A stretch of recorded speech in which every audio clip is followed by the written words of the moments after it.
The Orlando tragedy is a critical reminder that equipping our first responders with the tools necessary to do their job is an American priority.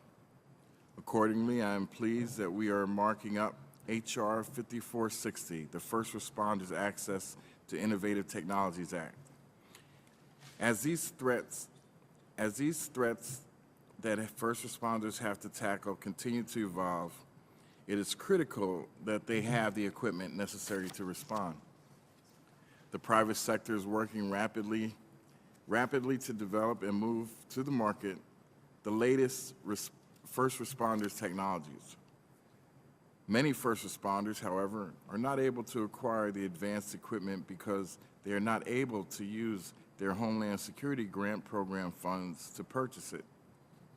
Under current law, equipment purchased with Homeland Security Grant Program funding is required to meet or exceed national voluntary consensus standards.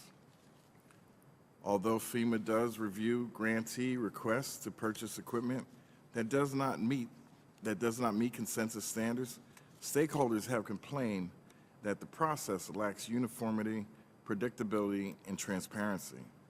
Moreover, there is no process to review requests to purchase equipment for which no consensus standards exist.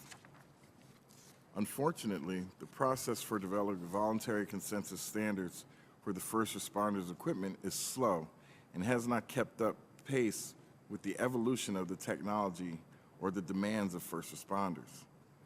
H.R. 5460 will help equip first responders with the tools needed to do their jobs better and safer by requiring FEMA to establish a clear, transparent process to review requests to purchase innovative technologies with grant funds.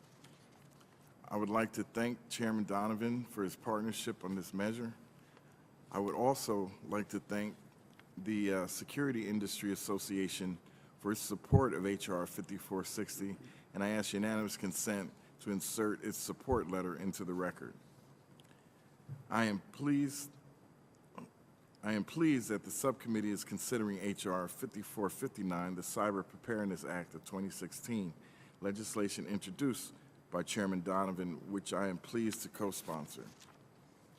H.R. 5459 responds to deficiencies in cyber threat information sharing identified through the subcommittee's oversight activities.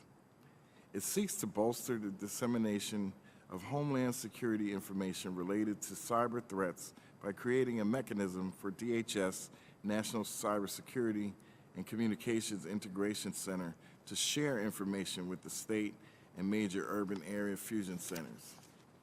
Finally, I would like to thank Representative Young for introducing H.R. 5346, the Securing Our Agricultural and Food Act.